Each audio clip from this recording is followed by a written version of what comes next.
Mr. President, thank you. At the end of such a momentous event, the word thank you seems kind of inadequate. But for all the millions whose lives will be saved, for the communities where life will be transformed, thank you. So thank you, President Biden, for your outstanding...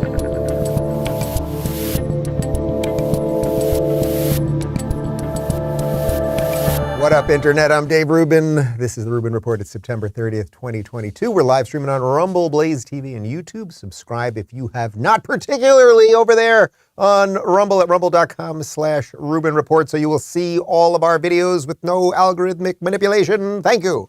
Okay, obviously a lot I want to talk about today. Normally we do our Friday roundtable shows, but because we had a short week, I just wanted to go solo this week. Obviously with everything else going on, in terms of the hurricane that has just ravaged Southwest Florida, which now, yesterday it had turned into a tropical storm. Apparently it's a hurricane now and it's hitting South Carolina as we speak. I wanted to just recap a little bit about what's going on here in Florida and how you can help, how I'm going to try to help. And then I want to get into a couple other things that are happening internationally at the moment. There was a question in our show yesterday from locals about the Nord Stream pipeline that blew up, and I promised to get you some more information on that, so we did a deep dive this morning, so we'll talk about that. And also, Kamala Harris, the wizard, the vice president, the genius, the woman who knows that Russia big and Ukraine small, she's in South Korea, although she thinks she's in North Korea, and we'll get to that and much more. Most importantly, though, I do want to get you caught up on a couple things going on here in Florida. You know, I mentioned to you guys yesterday that my folks have a little condo in Sanibel Island, and Governor DeSantis yesterday was giving a press conference that we're going to show you a little bit more in a moment, where he said that the storm surge in Sanibel Island, which is a barrier reef island, Southwest Florida, he said was biblical. I mean, the island has absolutely been decimated. This is a place I've been going literally since I was born. For 46 years at this point, multiple times a year, a place that I just absolutely adore and love, that my whole family loves. This is where we do all of our family vacations and all of that sort of stuff. So I'm very sad about Sanibel. We finally did get some images, and it's incredible what I saw down there. So they showed my parents' whole complex. And there's about, 18 or 20 apartment, units. They're all separated. Each one has 4 condos in them. Every single one is basically blown apart, and just the roof's destroyed, massive damage, windows broken, everything, except my parents' building. It's crazy. And the reason for that, I think, is because a couple years ago, the place itself was struck by lightning and burned down. That was something we had to deal with a couple of years back, and it was rebuilt. So because it was rebuilt, it was newer and stronger, maybe had more hurricane resistant beams, all sorts of stuff. Maybe the windows were better. I don't even know exactly, but it is the one that's sort of standing in their community. It's crazy. It could be destroyed inside. There could be massive water damage and everything else. But that was like a glimmer of good news that my family got, I suppose. But I'm going to do everything I can to help the island. And man, there's a lot of work to happen here in Florida, but we have the right people in charge. So I want to start today with a video of the First Lady of Florida, Casey DeSantis, and she basically is leading the fundraising efforts to get people to donate, to fix this state as quickly as possible. Here's Casey DeSantis yesterday. I just want to say on behalf of the governor and myself, everyone here who's working at the Emergency Operations Center, all of the men and women who have not left since this disaster began, to all of those people across the state, our first responders, I want to say thank you, because the people across the state and the country have stepped up big to support our Florida Disaster Fund. So far, in less than 24 hours since we launched the fund, we've raised $1.6 million. I am in constant contact with 2 folks. One, the people of Volunteer Florida, to pledge that we are going to remove any red tape and bureaucracy from getting those funds deployed to the people who need them immediately. And then also we're working with a lot of businesses across the state to continue to build upon that. But thank you to the people across this country and this state for stepping up to help wonderful people who are in need. Again, there's a couple of ways that if you want to continue to donate, you can go to floridadisasterfund.org, or you can also text text disaster to 20222. But on behalf of so many wonderful people, thank you for stepping up, and please continue to do so. Okay, so I just wanted to show you that because I'm just so, as you know, I'm proud and honored to be a Floridian. But in times like this, when there's real crisis, it's not just the average day-to-day political fights.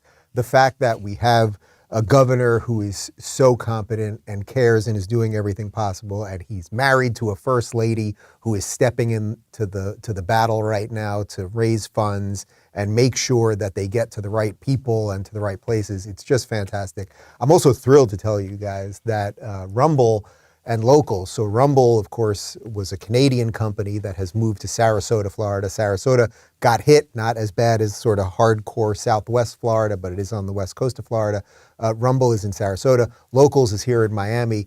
Rumble and Locals have donated $100,000 towards relief efforts. So I'm thrilled to be part of that. I'm going to do some other stuff on the side. And just as a reminder, you can text disaster to 20222, or you can go to volunteerflorida.org right now, and you can see you can volunteer, you can donate, you can get some more information. And as I said yesterday, and as I'll probably say for a while, as much as we cover this, Florida's got a lot of work to do. I have no doubt it will rebuild. They will figure out, can these barrier islands exist with people on them, and do they have to change things? How much damage is actually there? Does every building have to be on stilts? I mean, all of the stuff. But I will also reiterate that as Floridians chip in with money and services and goods and all of those things, which we're seeing all over the state, I mean, it's really fantastic. We are giving crazy amounts of money to Ukraine right now. And it's like, I don't know, could a couple of those billion be spent down here in Florida? Probably. And could we get that bridge, that Sanibel Causeway fixed? If the Army Corps of Engineers wanted to do it, could they get it fixed in probably like a month? Yeah, they probably could. But we seem to be spending a lot of money on things across the world that nobody's exactly sure what we're doing. We'll actually talk more about that in just a moment. So anyway, the theme today, beyond we'll just put the Florida stuff aside for a moment. And I also just want to say that I really appreciate all your good wishes. And, I was getting my email and my phone was blowing up, people looking out for us. Obviously, we're good to go here in Miami, so it's all good. But the theme today really is what's going on sort of internationally at the moment and how that's connected to our domestic politics. So as I said, Kamala Harris in South Korea, and she just really botched it. Biden giving speeches, doesn't know where he is. You saw the cold open. And then I do want to talk about the Nord Stream pipeline. And we'll wrap it up by going right back to the beginning about competency and what's going on again here in Florida. So that is the plan for today. And before we get to it, let me talk to you guys about Real Estate Agents I Trust. You guys know that selling a home or buying a home is one of the most stressful things you can do. And it can be 10 times worse if you're not working with the right agent. Usually our homes are our biggest investment, which of course is a ton of responsibility. And you need an agent who takes that seriously. That's why I recommend Real Estate Agents I Trust. They work with only the best agents in every market. They do their homework, talking to every agent before inviting them to join their network. And here's a big one. They only work with full-time pros, no part-time or inexperienced agents. Their team makes the introduction and then follows you through the buying or selling process to make sure that you're satisfied. The agents they work with have long track records and are the best sellers in their field. They're part of this audience. They share your values, and they're almost anywhere you want to go. Just head on over to realestateagentsitrust.com today. Give them some basic info. They'll contact you to make an introduction to a preferred agent in your town. You will move possibly to the free state of Florida, help us rebuild this place, and live happily ever after. Okay, so Kamala Harris, our vice president, who, as you guys know, was polling at 0, that's 0, in her own party when Joe Biden, or the people in charge of Joe Biden, plucked her to be the vice president. She is in South Korea. The problem is she doesn't know where she is exactly. She went to the demilitarized zone. It's known as the DMZ, which is basically between North Korea and South Korea. Here's just a little bite from the Daily Wire. This is a day before she arrived, and then we'll show you some video. Harris will travel to the demilitarized zone between North Korea and South Korea Thursday, where she will tour sites at the DMZ, meet with service members, and receive an operational briefing from U.S. commanders, the White House confirmed. The vice president's scheduled trip to the DMZ will follow her Tuesday meeting with South Korean Prime Minister Han Duck-soo. Your visit to the DMZ and Seoul will be very symbolic demonstrations of your strong commitments to the security and peace to the Korean Peninsula, and we are working with you and U.S. in dealing with North Korea, Han told Harris at the bilateral meeting. Okay, pretty good. South Korea is an ally of ours. North Korea obviously is a rogue state and has nukes, and it's a big issue. And you may remember that President Trump met with the leader of North Korea, and people said it was all very evil and blah, blah, blah. We didn't get any wars out of it. He was trying to do a little something. Anyway, Kamala went to South Korea and to the demilitarized zone and totally botched the entire thing. Listen closely. So the United States shares a very important relationship, which is an alliance with the Republic of North Korea. And it is an alliance that is strong and enduring. Did you catch that, people? I think we have to show it again just in case they weren't listening closely. Listen to Kamala. So the United States shares a very important relationship, which is an alliance with the Republic of North Korea. And it is an alliance that is strong and enduring. I did not know that. Weird, wild stuff. We share an alliance with North Korea. Those are the bad guys, in case you guys aren't paying attention. No, we have an alliance with South Korea. We don't like North Korea. We don't really have any diplomatic relations with them. We don't really talk to them. Trump tried to do a little something. Everyone freaked out that he was talking to Asian Hitler. I mean, it's just, look, I get it. It's a verbal gaffe. But at some point, between Biden never knowing where he is, shaking hands with the air, being confused and being unable to read a teleprompter, and then this woman with her crazy circular logic and the verbal gaffes and clearly having no idea what she's doing and being so over her head in all this, maybe it's starting to be a problem. Do you think maybe the South Koreans, when they hear that, are like, whoa, this guy's got nukes. We're in trouble, people. Here's some video of her at the DMZ, and she's just blown away by what's going on over there. There's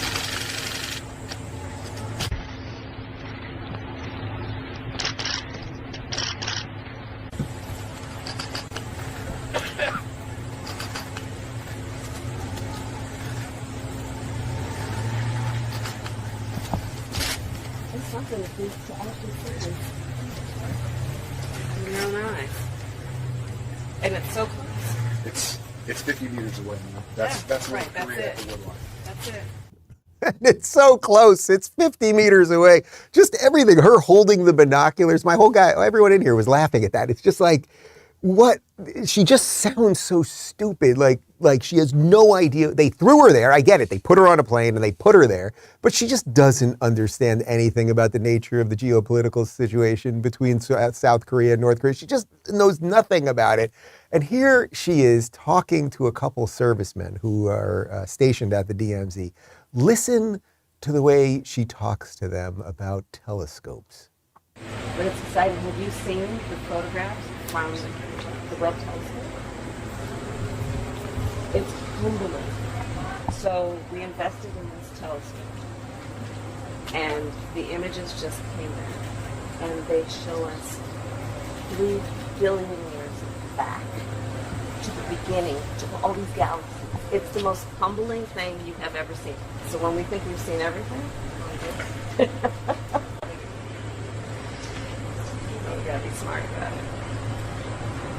Looks like we're ready to move. now, Okay, Vice I'm President. ready. God, these poor guys, these are serious people with a serious job where, like, you're on a hair trigger all day long if someone tries to cross that demilitarized zone. These countries, I don't know if they technically are at a state of war in a technical definition of war, but like anything could happen at any given moment with this rogue state sitting on your border. And then they have to listen to this woman babbling, talking. She talks to everyone like they're in second grade. And if you were in second grade, it would still be insulting to your intelligence listening to her. But anyway, she goes to South Korea. She talks about our alliance, our magical alliance with North Korea. But before that was something really, really nuts that happened that is should be massive international news because this is absolutely huge with the backdrop of what's going on with Russia and Ukraine. But the Nord Stream pipeline blew up in a couple spots. Now, I want to give you just like a basic definition or basic explanation of what the Nord Stream pipeline is first. So just like we're doing Nord Stream 101. Because I know that, the mainstream media doesn't cover this stuff properly, so people just don't even know what anything is. So the Nord Stream pipeline is an undersea pipeline which stretches 745 miles under the Baltic Sea from the Russian coast near St. Petersburg to the northeastern Germany. It opened in 2011 and can send a maximum of 170 million cubic meters of gas per day from Russia to Germany, okay? So the basic part of this thing is it's a really long pipeline. Russia has natural gas. Germany does not. They import all of this gas. The winter is coming. They're going to need heat. And then suddenly, in at least 4 sections, it appears that the Nord Stream pipeline has blown up. So we've got some more info here from the Daily Wire. 3 lines in the Nord Stream natural gas pipeline system saw unprecedented damage on Monday, weeks after the CIA warned Germany of possible attacks. Today, we faced an act of sabotage, Polish Prime Minister Mateusz Morawiecki said. We don't know all the details of what happened, but we clearly see that it's an act of sabotage related to the next step of escalation in the situation in Ukraine. When asked about the possibility of sabotage, Kremlin spokesman Dmitry Peskov told reporters that no option can be ruled out at the moment. Okay, so now there in that article, they referenced 3 places of sabotage. There's actually a 4th now. It is unclear who did this. We're seeing all the sort of swamp creatures saying that maybe Russia did it to itself, that they blew it up themselves to escalate the war, just like a whole bunch of craziness. But yes, there is video that there is now a 4th leak right now. The Swedish Coast Guard on Thursday said it discovered a 4th unexplained gas leak in the undersea Nord Stream pipelines linking Russia to Europe. And as gas rose to the surface, allegations of sabotage flew between Brussels, Moscow, and Washington. The European Union is investigating the cause of the leaks in the Nord Stream 1 and 2 pipelines under the Baltic Sea and has said it suspects sabotage, to which it promised a, quote, robust and united response. But it has not said who is to blame. Okay, so it has not said who is to blame. Now, you may be wondering, why is this important? Okay, there's gas pipelines all over Europe and people get resources from other countries and all of those things. The reason that it's deeply important is because with the backdrop of everything going on with the Russian invasion in Ukraine, you're seeing all of these people saying, oh, Russia's starting to lose. It's not working out well. Putin's going to backtrack all of this stuff. It's like, I'm not so sure of that. Putin has nukes. The guy with the bigger weapons usually does not lose. So now this pipeline that is a major export to Germany, to Western nations in Europe, has blown up in 4 parts. Did they blow it up themselves? Well, then there's some strange video that's come out over the last couple of months. Here is Secretary Tony Blinken back in January, kind of explaining what's going on with the Nord Stream pipeline and the leverage situation there.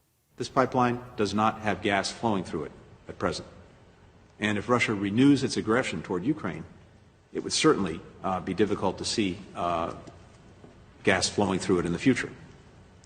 So some may see Nord Stream 2 as leverage that Russia can use against Europe. In fact, it's leverage for Europe to use against Russia.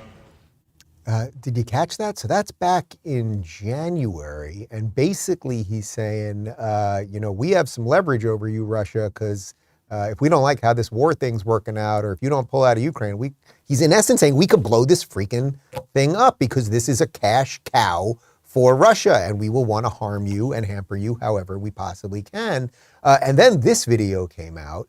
This is President Joe Biden back in January, basically making a threat, and it sort of seems like it's come true. Let me answer the first question first. If Russia invades, that means tanks or troops crossing the border of Ukraine again. Then there will be no longer Nord Stream 2. We will bring an end to it.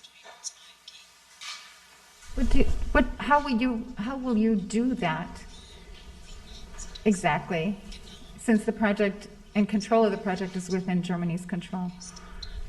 We will, I promise you, we'll be able to do it. You get what's going on here? I mean, this is really nuts. And this is where it's so disappointing that we don't have a mainstream media that will honestly assess these issues and go back to videos. See, this is why we do the show the way we do it and why I always jump to old clips and everything, because you have to start looking at the past to understand the future, or certainly understand the present, right? So Biden is saying, this is back in January, he's saying, if Russia goes into Ukraine, and we know Russia has gone into Ukraine, we're going to end the pipeline. Then suddenly, this past Monday, the pipeline blows up in 4 spots. And now we've got our usual swamp creature saying Russia blew up its own pipeline. Like, this war, whatever this thing is, it's hard to even call it a war because we're not in a declared war, of course, and we're just sending them all sorts of money and we're arming everybody and all that stuff. But this war that is happening, this very sort of ephemeral war that's going on throughout the world right now, that's connecting United States and Europe and all of these places across the globe, it does seem like it's heating up. And did we just blow up this pipeline? And if we did, is Russia going to declare war on us? I mean, it all sounds nuts, but here we are, I suppose. So what is Biden's reaction now that this is happening? Well, he was at a FEMA station talking about Florida and how the federal government can help. And as I said yesterday, Biden may not be my guy. I may think he's incompetent. I don't think he's in charge or anything else, but I hope he will do the right thing here and get whatever federal funds need to get to Florida. So mostly people are asking about that. Then he got asked about what's going on with the Nord Stream pipeline. Do you hold Russia responsible for the rupture of the Nord Stream pipeline? Let's stick with this, okay? International issues. There's a lot of important international issues, but we're here to talk about America. Okay, so he doesn't want to answer questions, and there's probably reasons. I actually don't want to speculate too much, but it is possible that it's a little bit of plausible deniability. Either he doesn't know exactly what we did, or he just doesn't want to talk about it so he doesn't get caught in a lie. But it does sort of feel like somebody blew the thing up, and it probably wasn't Russia. Well, literally 1 second after that video, where he did not answer a question, then he did something that was much more in line with the Joe Biden we've all come to know. Okay, thank you. Thank you. Mr. President.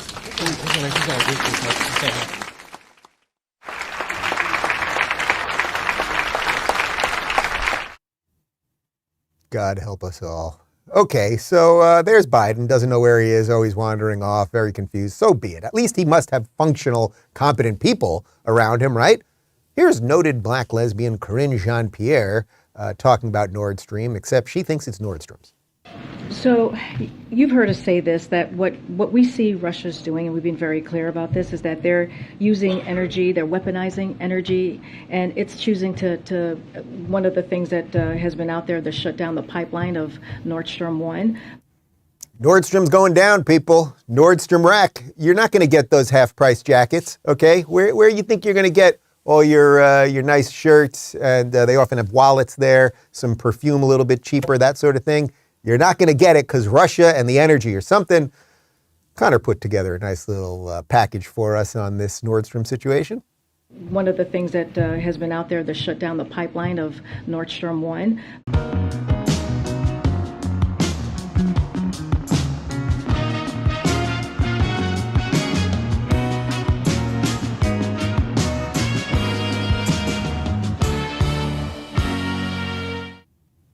That's some fine work there, Connor. You're getting extra guacamole today. Okay, so now we're in this situation where, as you guys know, since Joe Biden took office, but really escalated in the last 6 months, gas prices have gone crazy. They've now dropped a tiny bit, which has the whole administration saying, see, gas prices are going down. And it's always like, yes, they're going down a tiny bit, because thanks to your incompetence and everything you've done to the economy, they went up so high and now they're going down a tiny bit and you want credit for that. But Biden knows that there's about to be another spike in gas prices, right? We are in an interconnected world. If a massive pipeline blows up that's sending energy to Germany, then it's going to affect prices here. It's just how it is, right? And we seem to be playing into every one of Putin's moves. So he wants to make sure that the blame doesn't go on him for this Nord Stream. I did it. For this Nord Stream situation. So he wants to blame oil and gas executives because of the hurricane. You know, they're going to price gouge you. I also want to say again to the oil and gas executives, do not use this storm as an excuse to raise gasoline prices or gouge the American public. The price of oil has dropped in recent weeks. The price of gas should be going down as rapidly. It's not. My experts inform me the production of only about 160,000 barrels a day has been impacted by this storm. That's less than 2% of our country's daily production. Its small and temporary impact on oil production provides no excuse for price increases at the pump, period. If a gas station companies try to use this storm to raise prices, I'm going to ask officials to look into whether or not price gouging is going on. It's just so incredible because he is the price gouger in chief. He is the one that has caused inflation with crazy spending and the Inflation Reduction Act and all of these things and all of our bad policies instead of drilling here.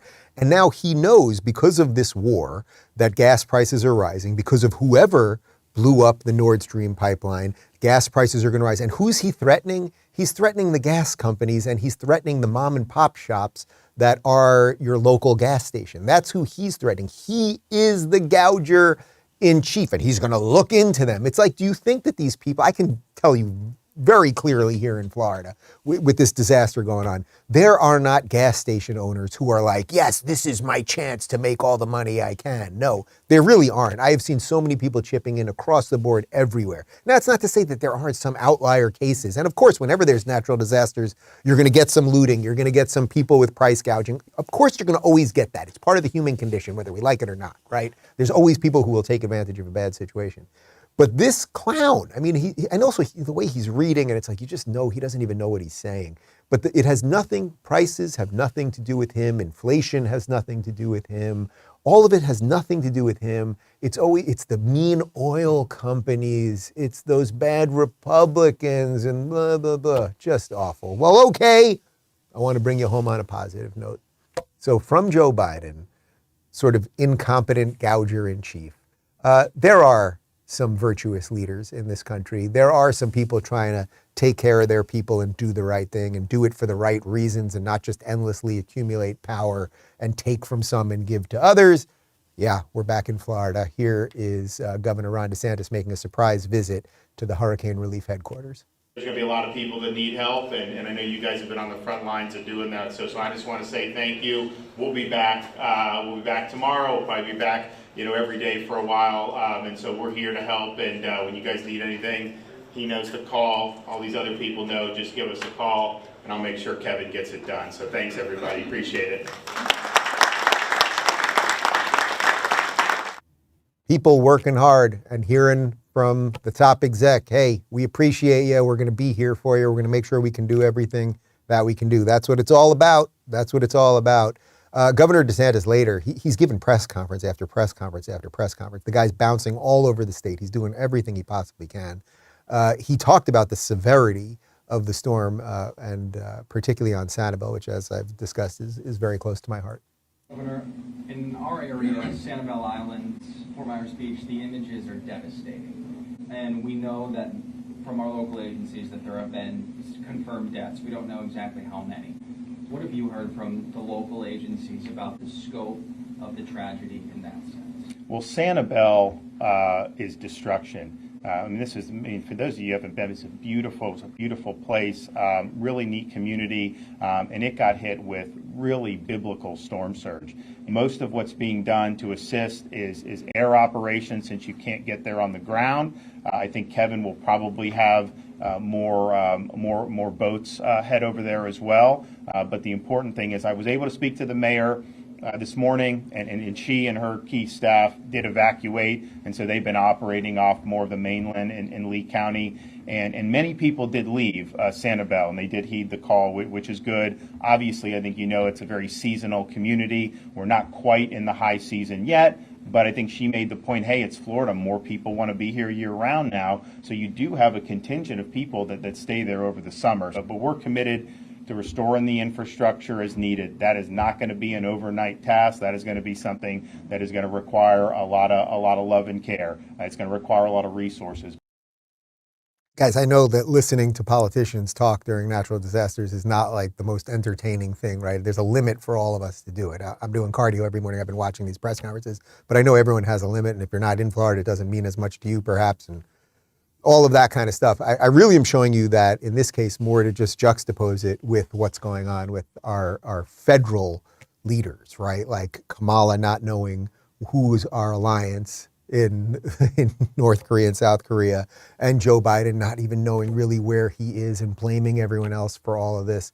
Governor DeSantis also is calling for volunteers here in Florida. I'm going to, by the way, if anyone's watching this, if you have venues or anything in Southwest Florida that I will go, I'll do shows at, obviously for free, and I'll throw in money myself, but any way that I can help, please contact us. The best way to get us is through locals, so rubinreport.locals.com, and I will do everything that I possibly can. But Governor DeSantis is directly calling for volunteers to help out. For those who want to come volunteer, we have an official volunteer portal at Volunteer Florida, and that's at www.volunteerflorida.org, www.volunteerflorida.org, and you can look to see of the volunteer opportunity.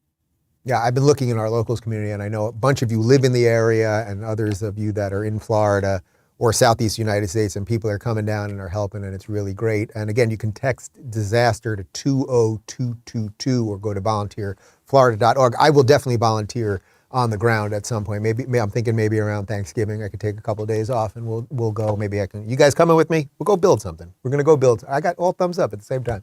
We'll go build something. That'll be pretty great. So anyway, this also gave me an idea. We found this other clip. You may remember a couple weeks ago, we played a clip of Jordan Peterson talking about the necessity of men in society. That what would societies do without men? And, you know, I was thinking as Governor DeSantis was talking about the volunteers, it's like we need men, we need women, we need adults, we need competent people. I don't care if you're a male or a female. I don't care if you're black or you're white. I don't care if you're gay or you're straight. It's like if you know how to do something right now, whether that's dig a hole so that they can put a new line in, whether that's do some electrical work, whether that's just help feed elderly people, whatever it is, we need people right now. But a lot of the hardest work we know simply will be done by men. It's just how it is. And we showed you a video a couple weeks ago of Jordan giving this great talk about that. And on the side of it, it was a split screen, and on the side was this guy working in a sewer with cockroaches all over him. And it's like, these are the people that the left these days would tell you are this is a white privileged guy with the worst sort of job known to man. We found another one of these, and I just thought it was perfectly appropriate to show you right now. It's okay to be a man. It's not okay. It's necessary. What the hell are we going to do without men? You look around the city here, you see all these buildings go up. These men, they're doing impossible things. They're under the streets, working on the sewers. They're up on the power lines in the storms and the rain. They're keeping this impossible infrastructure functioning, this thing that works in a miraculous manner. They work themselves to death. And often, literally, the gratitude for that is sorely lacking, especially among the people who should be most grateful. You see university professors, especially of the social justice bent, they take everything they have for granted, failing to understand entirely that there's a massive infrastructure of unbelievably hardworking, solidly laboring, working-class men breaking themselves in half on a regular basis, making sure that everything that always breaks works. We need people. I know he's talking about men right there, but obviously there'll be women too. We just need people that can do work and that want to do the work that nobody wants to do. And that's what we're going to get to here. And I'm not kidding. I'm going to take my guys and we're going to go rebuild some stuff when the time comes. You know, the bridge does not exist on Sanibel right now, so I'm assuming that they'll have a ferry service over the next couple months, obviously rebuilding a massive causeway. I don't know how long the causeway, I think the causeway is at least a mile long. I don't know how long it'll take to build that. I do suspect that if we wanted to send the Army Corps of Engineers here, and if we took some of that Ukraine money to fund that, we could probably have it done in like 2 months, but unfortunately that's not really the way the federal government works, but I know that everyone in Florida is going to do everything that they possibly can. Okay, a couple comments from the locals community. EK says, I don't think Kamala knows what she's going to say before she opens her mouth. She just starts to talk and sees where the sentence takes her. Yes, I'm always saying that about her, that it's just like she's going and going and going. And it's not like Biden, where when Biden is talking, you know he's losing the thing from the beginning, right? Like he has the original idea, right? They ask him a question, he starts saying something, and then he just forgets. Then he mumbles it out, or he uses one of his reset phrases. And that, unfortunately, is one of the symptoms of some level of cognitive decline. It just is. With Kamala, I don't think she has cognitive decline. I just don't think her cognitive capabilities are that great. So she just starts talking, and she thinks that if she just puts a lot of words in a sentence, that makes the sentence valuable. It's just incredible watching this woman speak. It is just terrible, which is perfect segue to the next comment. Alan says, why is Harris like a bad kindergarten teacher? She talks to everybody like they're children. And isn't that in stark contrast? That's why we wanted to do the show the way we did today. It's in such stark contrast of the way Ron DeSantis and Casey DeSantis and all of the people here, the entire apparatus of the state here in Florida, they talk to people like they're adults. Hey, we've got work to do. We need people. Here's how you can volunteer. Here's how you can help. When the media goes after DeSantis, that clip we showed you yesterday, and he was like, look, I know you guys want to politicize everything, but you think you're attacking me. You're not attacking me. You're attacking all these people who are doing their hard work. Everything that could possibly be done to fix this state is being done right now. It does not mean it's perfect. This is what people want all the time, and the media always wants this like perfect thing. It's what the flaw of the leftists and the socialists are. They think if you build a system that in their minds is perfect, that it'll always be perfect. But perfect systems don't exist, because you know what has to exist within those perfect systems? Humans. And you know what? Humans are not perfect. We are the flaw in the system. This is a problem. Have you ever seen The Matrix? Watch it. So the point is, we are doing everything we possibly can here, and we just unfortunately have a administration at a federal level that is incompetent, whether it comes to doing what's right domestically or internationally. I really do hope they do what's right when it comes to Florida, obviously.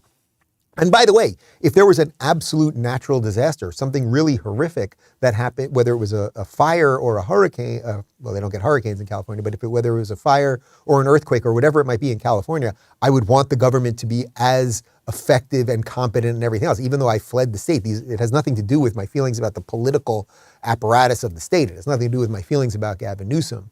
It's like, if we are to be the United States of America, then if something bad happens in Cali, we got to help. And if something bad happens in Florida, we got to help. Mad says Biden approves the pipeline and then blows it up, just like giving $40 million to fight against deporting illegal aliens. Yeah, it's like, look, I don't know what happened, okay? I don't know what happened. But something feels very, very weird about this. Would Russia blow up their own pipeline to Germany, where they get tons and tons of money, as I said, as the winter's coming, so they know they're going to get more and more because people need to heat their homes, etc. They're about to get all this money. They're obviously putting a ton of money into the war effort. Did they blow up their own pipeline? And then we see these videos of Tony Blinken and of Joe Biden basically saying, hey, if Russia moves into Ukraine, Nord Stream will be no more. And now Nord Stream, in effect, is no more.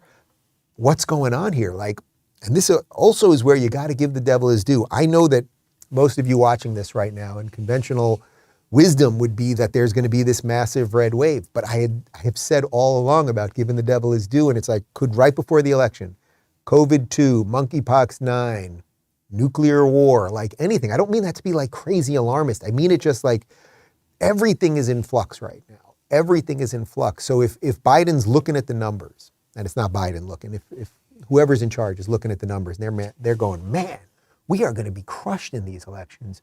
What could we do to make sure that doesn't happen? Well, a war helps. A war does help. It's just how it is. A war helps an incumbent party because people start getting behind the president during times of war. So did we just escalate this thing? I don't know. And if you have anyone that you think can give me some better analysis on this, let's get him on the show and let's talk it out.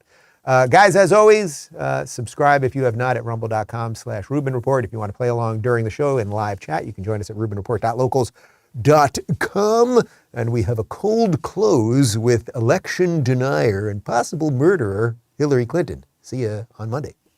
I remember as a young student, trying to figure out, how did people get basically drawn in by Hitler? How did that happen? And I'd watch newsreels and I'd see this guy standing up there ranting and raving and people shouting and raising their arms. I thought, what's happened to these people? Why did they believe that? I think it was difficult for most Americans to believe that this guy would be as dangerous as he turned out to be. And it's no longer just the whiff of violence, but the appeals to violence.